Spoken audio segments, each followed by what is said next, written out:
You have found what lights you up. I'm your host, Sunnythelifecoach, and I'm here because I see you searching for something or someone out there to help you feel better. Something to take away the pain that you're feeling, the inadequacies. I know all of the things that happen in life can leave you feeling empty. Your search is over. This podcast is all about finding your own freedom and power to love yourself enough to shine in the ways you were always meant to, the ways in which you are already fully capable of. If you're ready for some real talk, some serious truth bombs, and a few F-bombs, you are in the right place. Let's do this. Let's get lit.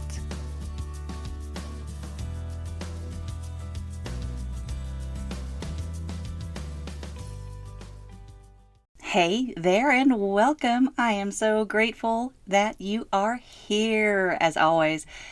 Today is going to be a brief solo episode about something that I've had on my mind for a bit of time now, and that is how we get ourselves so caught up in and wrapped around the imaginary axle of finding the right words. Why is that? Well, I'm going to unpack some of that today for you. I think it really hits me deeply when I think about the right words that I hear one of my favorite 80s songs, The Promise, by a band called When in Rome, which, by the way, are they a one-hit wonder? I don't know. I only know this song of theirs, and I love it. It's got that catchy beat. It's got that hook that just draws me right in. It draws me in, and I turn up the volume every time I hear it. I love it. It's like seriously one of my favorite songs. Do you know which one I'm talking about? Should I sing for you today? Oh my goodness, I don't know. All right, let's give it a shot. This one, it goes, I'm sorry, but I'm just thinking of the right words to say. I know they don't sound the way I planned them to be.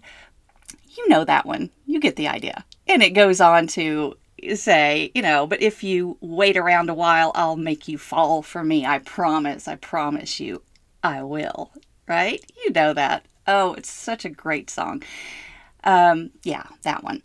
And if you still don't know the song, you probably do actually know the song because it's the one you've been singing for your entire life.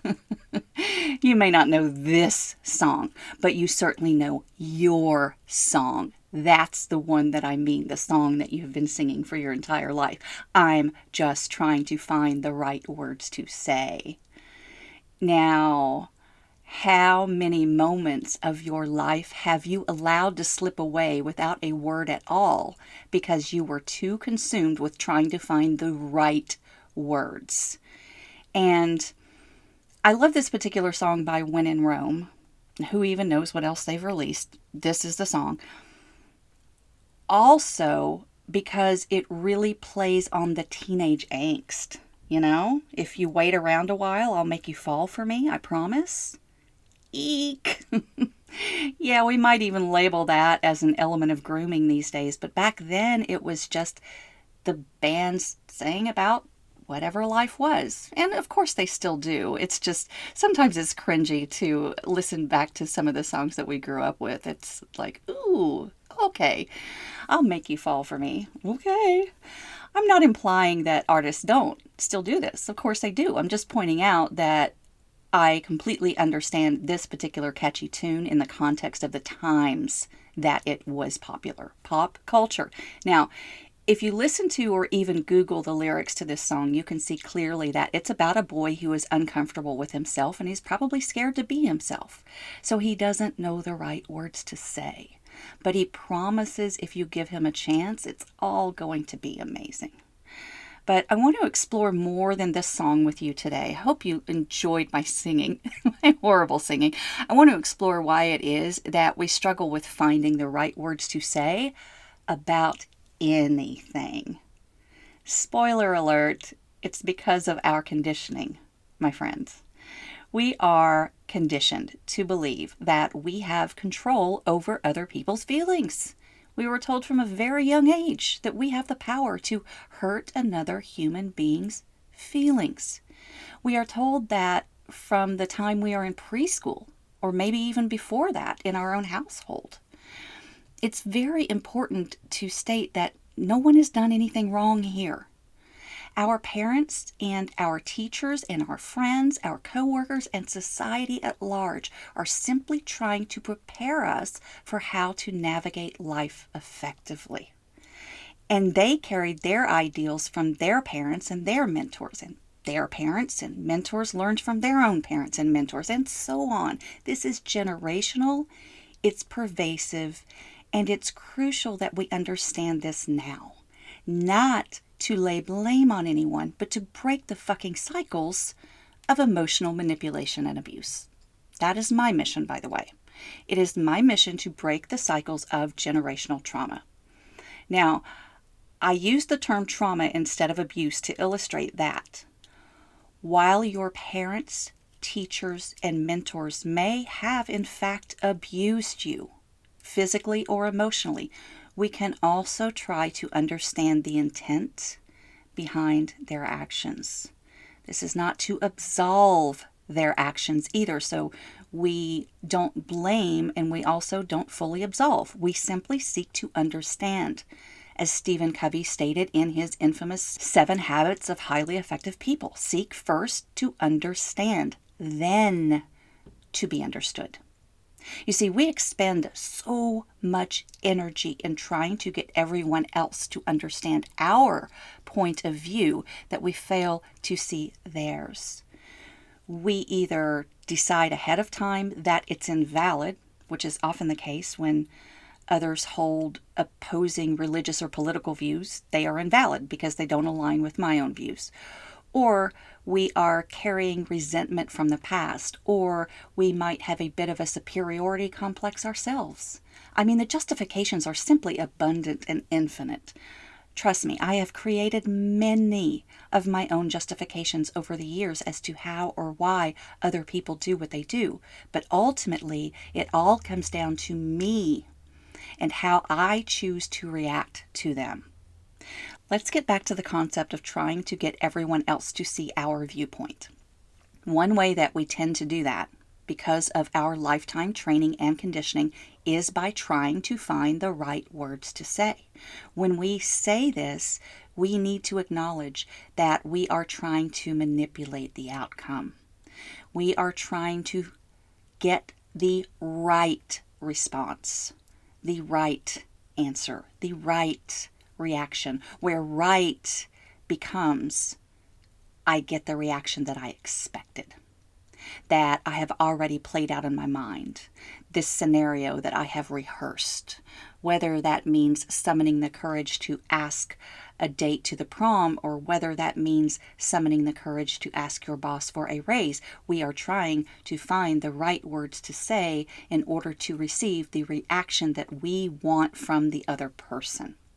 And what I've come to understand is that when we do this, we are seeking our own validation from external sources, and we are being very manipulative.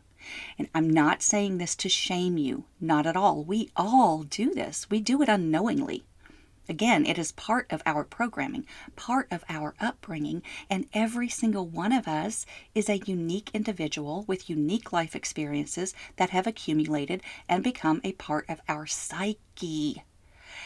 Our unique individuality combined with our life experiences that are constantly accumulating, by the way, help shape our very identities. We have the sense of self we were born with, and we tend to embrace that. We own it when we are very young. Then the world beats it out of us and says, you can't say that. You can't do that. Not like that.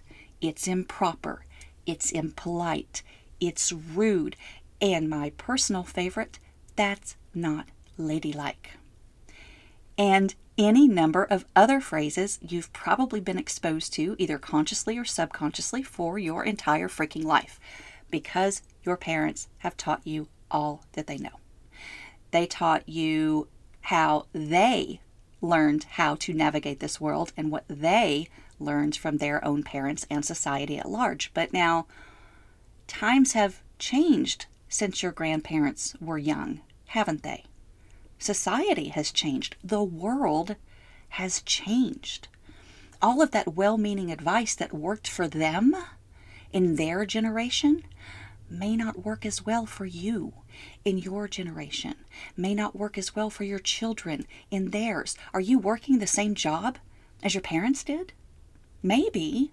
I mean, that's possible.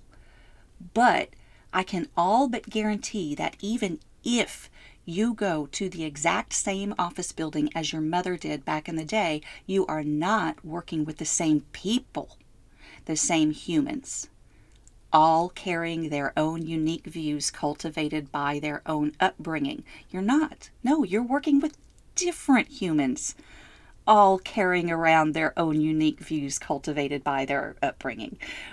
When we are trying to find the right words to say, we are seeking harmony within ourselves. We will feel okay about things if that difficult conversation we need to have ends with an outcome that is pleasing to us, and if not pleasing, at least acceptable or tolerable. We will feel okay about things if we feel good about ourselves. Well, I have some good news and some bad news. The bad news is that no one else is going to make you feel good about yourself. There it is. Yes, I said it. No one else is going to make you feel good about yourself. The good news is that this is all within your control. You want control, don't you? Sure you do. You want to control the outcome of a difficult conversation. You want to say the right words. So I just want you to change the language just a little bit to you want to say words. You have words to say. Whether they are the right ones will be up to the recipient of your words to determine. That's all on them. That's all going to be based on their own conditioning, deeply held beliefs, their own filters. How they receive the words that you have to say is on them. You just have words to say. It's that simple. How do you have control? Well, you have all of the control over your own reaction to whatever their reaction is. And you go into it believing with every fiber of your being that it's not personal. It really isn't. Whatever the other person thinks of the words you have to say means nothing about you, and it means everything about them. You will say words. They will have thoughts about the words that you say. You cannot possibly know in advance what those thoughts might be. You cannot possibly plan for every scenario, but that sure as hell does not stop us from trying now, does it?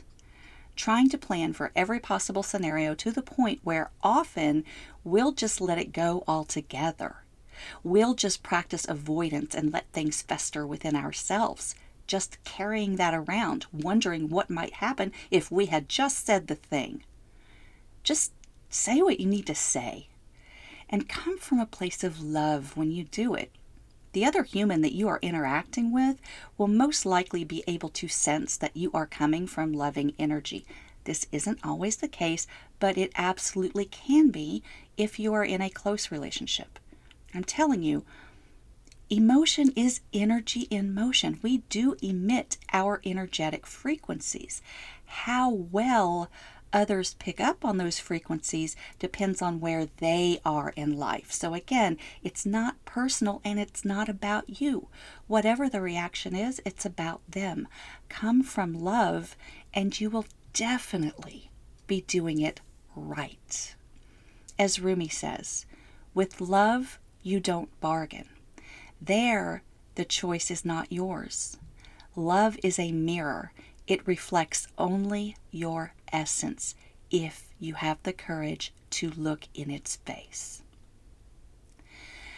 I want you to think about this quote for a hot second. Love is a mirror. It reflects only your essence. It doesn't come from finding the right words to say. It comes from having the courage to look in the face of love. So whatever the hard things that you have to say in this moment may be, I hope this episode has helped to provide a little more clarity around what right really is. And if you need more, I am here for you. I invite you to click the link in show notes to schedule a conversation with me. I would love to help you work through the details of your relationship, no matter how sticky it may seem at the moment. Also, be sure to tune in to my YouTube channel on Fridays for Extra Light, where I expand each week on the topics covered on this podcast. Until next time, light up, shine on.